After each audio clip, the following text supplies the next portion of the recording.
I checked my reflection one more time in the rearview mirror, smoothing down an imaginary wrinkle in my burgundy dress. Third date with Marcus Chen, and I was already more nervous than I'd been on our first coffee meeting 3 weeks ago. There was something about him, the way his eyes crinkled when he smiled, how he actually listened when I talked about my graphic design work, the thoughtful texts he sent that weren't just hey or WID. Marcus had been mysterious about tonight's date. Wear something nice but comfortable, he'd said. Trust me, you'll love it. I'd agonized over my outfit for hours before settling on this dress, elegant enough for a fancy restaurant, but not so formal I'd feel overdressed anywhere. The address he'd given me was in a quiet suburban neighborhood, which struck me as odd. Maybe a hidden gem of a restaurant. Marcus seemed like the type who'd know about secret culinary spots. As I pulled up to the address, my heart sank. This wasn't a restaurant. It was a house, a beautiful, sprawling 2-story home with warm lights glowing from every window and cars lining both sides of a street. My phone buzzed. Marcus, you're here. Come on in, front door's open. I sat frozen in my car, my mind racing. What was happening? Had he given me the wrong address? Was this some kind of party? My fingers hovered over my phone, ready to make an excuse and leave. When I saw him, Marcus appeared in the doorway, waving with that brilliant smile that had first caught my attention. There was no backing out now. I grabbed my purse and walked up the pathway on shaky legs. Marcus met me at the door, looking handsome in dark slacks and a crisp white button-down. Sarah, you look beautiful, he said, leaning in to kiss my cheek. Come in, come in. Marcus, I'm confused. What is this place? My parents' house, he said cheerfully, taking my hand. I wanted you to meet everyone. My stomach dropped. Everyone. Yeah. My parents, my grandparents, my sister and her husband, my little brother, a few aunts and uncles, some cousins. He rattled off the list like he was reading a grocery receipt, completely oblivious to my growing panic. Marcus, I hissed, grabbing his arm before we entered the living room. This is our third date. 3. Why am I meeting your entire family? He blinked, and for the first time, uncertainty crossed his face. Is that weird? I mean, we've been talking every day for 3 weeks. You feel like someone important, and my family does this dinner thing once a month, and I just thought. He ran his hand through his hair, suddenly looking worried. Did I mess up? Before I could answer, an elegant woman in her 50s appeared, her face lighting up when she saw us. You must be Sarah. Marcus talks about you constantly. I'm Linda, Marcus's mother. Come in. You're just in time. I was swept into a warm hug that smelled like jasmine perfume, and before I knew it, I was being ushered into a living room filled with people. Easily 20 people turned to look at me, and I felt like a deer in headlights. Everyone, this is Sarah, Marcus announced, his hand on the small of my back. The warmth of it was both comforting and terrifying. The next 10 minutes were a blur of names and faces. There was Marcus's father, Richard, a tall man with Marcus's same kind eyes. His grandmother, Papa, who immediately grabbed my hands and said something in Mandarin while nodding approvingly. His sister Amanda, who was heavily pregnant and gave me a knowing smile. Her husband Steve, Marcus's little brother, Jason, a college sophomore who barely looked up from his phone. Various aunts, uncles, and cousins whose names I knew I'd never remember. Dinner's ready, Linda called, and the crowd began moving toward a dining room that had been extended with extra tables to accommodate everyone. I found myself seated between Marcus and Papa, directly across from Amanda and Steve. The table was laden with dishes, steamed fish, braised short ribs, stir-fried vegetables, dumplings, rice, and several dishes I couldn't identify but smelled incredible. Sarah, Marcus says you're a graphic designer? Richard asked from the head of the table. What kind of work do you do? Mostly branding and marketing materials for small businesses. I managed, acutely aware that every eye was on me. I just finished a complete rebrand for a local coffee shop chain. That's wonderful. Linda beamed. Marcus showed us your website. Your work is beautiful. You showed them my website. I whispered to Marcus. He had the grace to look sheepish. I'm proud of you. Is that bad? Before I could respond, Papa patted my hand and said something in Mandarin while pointing at various dishes. Papa says you're too skinny and need to eat more. Amanda translated with a grin. Fair warning, she's going to spend the entire dinner trying to pile food on your plate. And she did. Every time I took a bite, Papa would add another dumpling, another spoonful of vegetables. Marcus's family chattered around us, asking me questions but also telling stories, laughing, passing dishes. It was chaotic and warm and overwhelming. So, Sarah, Amanda said, her eyes twinkling with mischief, has Marcus told you about the time he tried to impress a girl in high school by joining the lacrosse team? Amanda, no, Marcus groaned. He'd never played lacrosse in his life, she continued gleefully. First practice, he got hit in the face with the ball, so hard he got a nosebleed. He came home looking like he'd gone 10 rounds with a heavyweight champion. The table erupted in laughter, and I couldn't help but join in, glancing at Marcus's reddening face. What happened with the girl? I asked.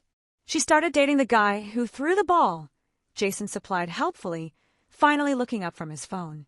Marcus buried his face in his hands while his family roared with laughter. It's okay, I found myself saying, patting his shoulder. I think it's sweet that you tried. He peeked at me through his fingers. You do?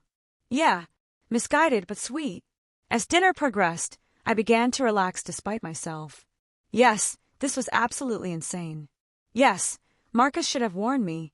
Yes, I was going to have a serious conversation with him about boundaries and appropriate relationship timelines. But there was something undeniably lovely about the chaos of his family dinner.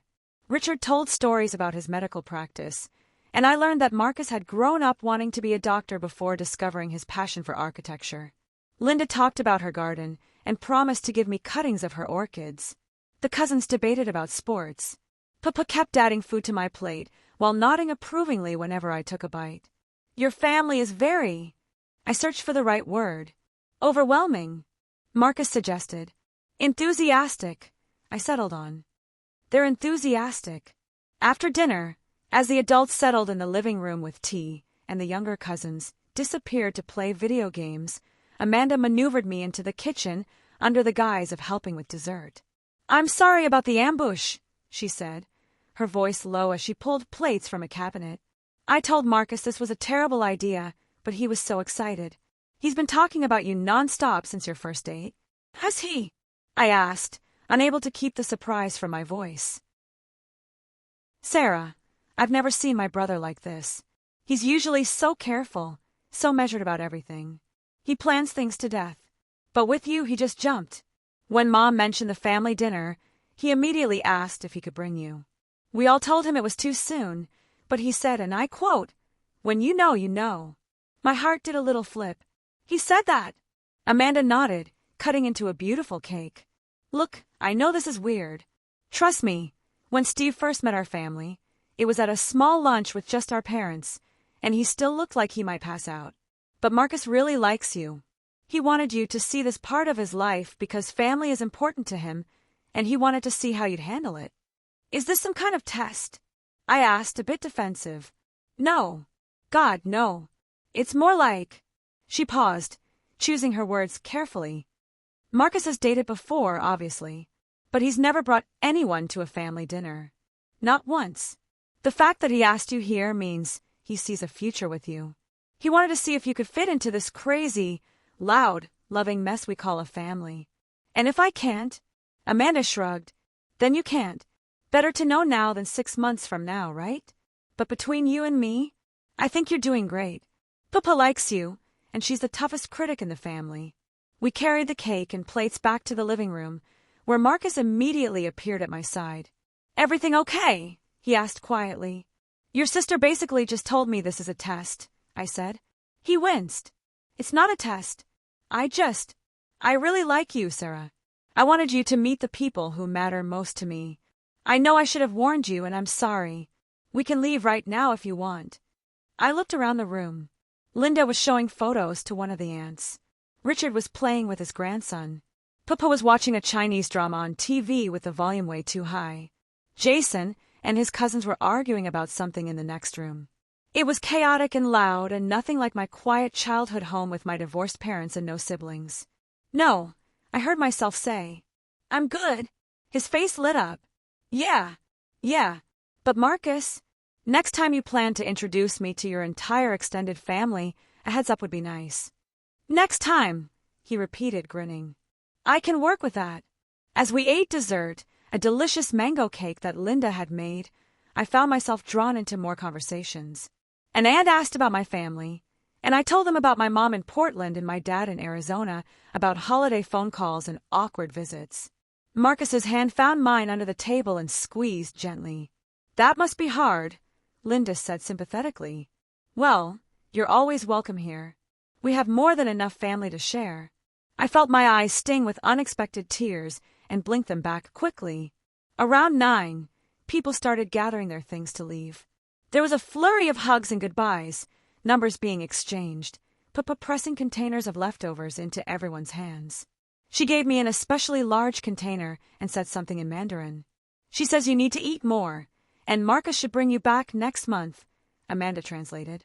I will, I said, even though I had no idea if Marcus and I would still be dating in a month. Finally, it was just me, Marcus, and his immediate family. Linda and Richard were cleaning up despite my offers to help, and Jason had disappeared to his room. Walk you to your car? Marcus asked. Outside, the night air was cool and quiet after the warmth and noise of the house. We walked slowly down the driveway, his hand in mine. I'm sorry, he said again. I genuinely didn't think about how overwhelming this would be. I was excited about you meeting everyone. Why? I asked. It's only been 3 weeks, Marcus. He stopped walking and turned to face me. I know it sounds crazy. Believe me, I know. I'm the guy who usually needs spreadsheets and pro-con lists for everything. But from our first date at that coffee shop, when you got so excited talking about color theory and showed me your design portfolio on your phone, I don't know. Something clicked. Something clicked, I repeated softly. I kept waiting for the other shoe to drop, you know. For you to be less interesting than I thought, or for us to run out of things to talk about, or for there to be some deal breaker. But instead, every conversation made me like you more. Every text made me smile. And I realized I didn't want to wait months to see if you could fit into my life. I wanted to see it now. I struggled to find words. That's either really romantic or really presumptuous. Can it be both? I laughed despite myself. Your family is a lot. I know. Your grandmother is determined to fatten me up. She does that to everyone she likes. Your sister interrogated me in the kitchen. She was probably giving you the Marcus is serious about you speech. She was. He stepped closer, his hands finding my waist. For what it's worth, I think you were amazing in there. You handle my crazy family like a champion. You laughed at their jokes, answered their questions, let Papa pile food on your plate without complaint. You fit. I'm still mad you didn't warn me, I said, but there was no heat in it. I know. I'll make it up to you. Our next date will be just us, I promise. Somewhere quiet, romantic, no family members within a 5-mile radius. Our next date, I echoed. If you want there to be one. I thought about the evening, the chaos, the warmth, the laughter. The way Marcus had watched me throughout dinner like he was nervous and proud all at once. The way his family had welcomed me, even though showing up with me had been his crazy idea. The way it had felt, just for a few hours, to be part of something bigger and noisier and more loving than I'd ever experienced. I want there to be one, I said. But Marcus? Communication. Heads up. No more surprise family gatherings until at least date 10. Date 10. I can work with that. He leaned in, and I met him halfway, kissing him softly under the glow of his parents' porch light. Although, I added when we pulled apart, your family is pretty great. Overwhelming, but great. They loved you. I could tell. How? Papa gave you the good leftover container. The one with the tight sealing lid. She only does that for people she approves of. I laughed. That's your metric? Tupperware quality. In this family? Absolutely. We stood there for a moment longer, just holding each other in the quiet night. I could hear laughter from inside the house, see the warm lights in the windows. It should have terrified me, this glimpse into a possible future. Instead, it felt like possibility. I should go, I said reluctantly. Text me when you get home. Always. He walked me to my car and kissed me once more before I slid into the driver's seat. As I pulled away, I could see him in my rearview mirror, standing in the driveway with his hands in his pockets, and that smile on his face. My phone buzzed at the first red light. Marcus. I know I already said it, but I'm really glad you stayed. Thank you for giving my insane plan a chance. Me, your family is lucky to have you. And maybe I'm lucky too. Marcus. Definitely going the right direction here. Same time next week. Just us, I promise. I'm thinking that Italian place you mentioned. Me. It's a date. Marcus. And Sarah? For what it's worth, I think you might be it for me.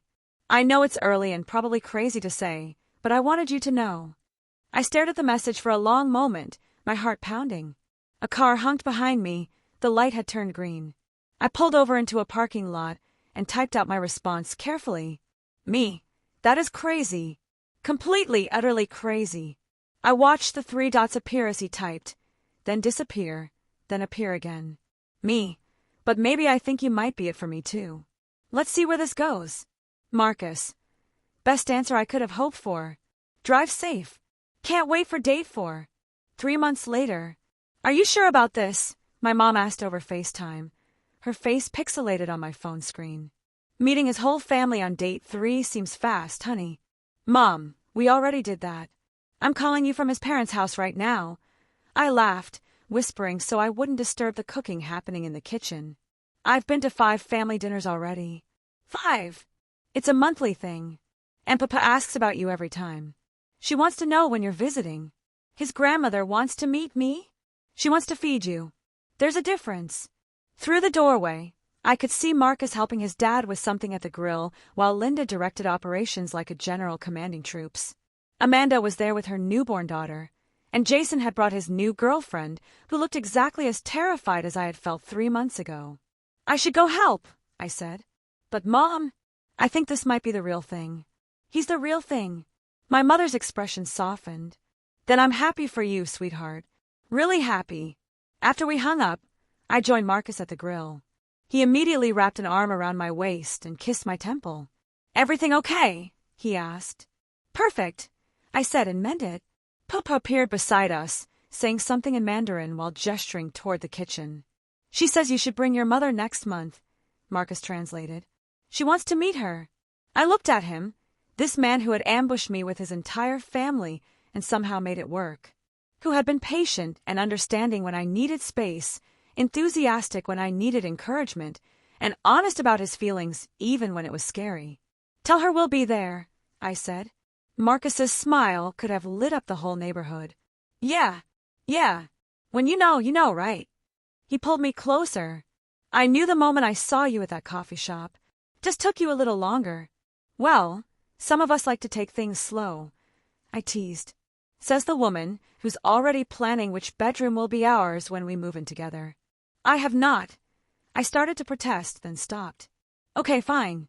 But the one with the good light would be perfect for a home office. For both of us, he agreed. We'll need space for your design work and my architecture projects. From inside, I heard Linda calling everyone to dinner. The familiar chaos of his family gathering, the warmth of belonging, the knowledge that this was just the beginning of our story. Marcus took my hand. Ready. I thought about that first night, my panic in the car, the overwhelming introduction to his entire family. The way it had all somehow worked out despite being the most unconventional 3rd date in history. Always, I said, and together we walked inside to join our family.